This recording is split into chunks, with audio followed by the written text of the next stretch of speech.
యేసురాజు సంఘస్థులైన మీ అందరికీ నా హృదయపూర్వక వందనాలు. కొంతమంది యూట్యూబ్లో మెసేజ్లన్నీ కనపడట్లేదని చెప్తున్నారు, కాబట్టి వారి కోసం నేను ఈ వీడియో చేస్తున్నాను. ఇప్పుడు మీకు యూట్యూబ్లోకి వెళ్ళి మెసేజ్లన్నీ ఎలా చూడాలో ఇప్పుడు చూపిస్తాను. ఫస్ట్ అయితే మీరు మీ ఫోన్లో ఉన్న యూట్యూబ్ యాప్ను ఓపెన్ చేసుకున్న తర్వాత పైన కనిపిస్తున్న సెర్చ్ బాక్స్ని క్లిక్ చేయండి.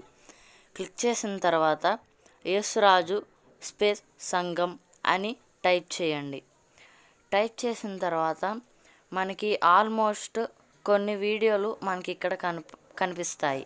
మనకు అన్ని వీడియోలు కనిపించాలి అంటే పైన మన సంఘ లోగో ఉంటుంది. దాన్ని క్లిక్ చేసిన తర్వాత యేసురాజు సంఘం ఛానల్ ఓపెన్ అవుతుంది.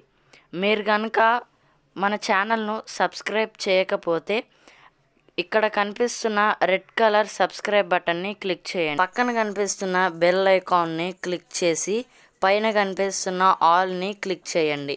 ఇలా చేయటం వలన యేసురాజు సంఘంలో అప్లోడ్ చేసిన వీడియో ముందుగా మీకు నోటిఫికేషన్ అందుతుంది.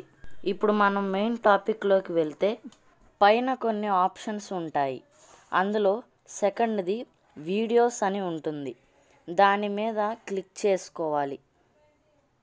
అప్పుడు మనకి యేసురాజు సంఘంలో ఇప్పటి వరకు అప్లోడ్ చేసిన వీడియోలన్నీ అక్కడ కనిపిస్తాయి. కొన్నిసార్లు దైవ సేవకులు ఒకే అంశాన్ని 3 పార్టులుగా చెప్పారు. ఇక్కడ వెతకడం ఇబ్బంది కాబట్టి పైన కనిపిస్తున్న ఆప్షన్లలో 3వ ప్లేలిస్ట్ను క్లిక్ చేయండి. ఇక్కడ మీకు కావాల్సిన టాపిక్స్ దొరుకుతాయి. వాక్యం విని మారకపోతే ఏమవుతుంది, అలాగే దేవుని కాపుదల పట్టణాలకు ఉందా, ఇలా పార్టులుగా చెప్పినవి మీకు ప్లేలిస్ట్లో కనిపిస్తాయి.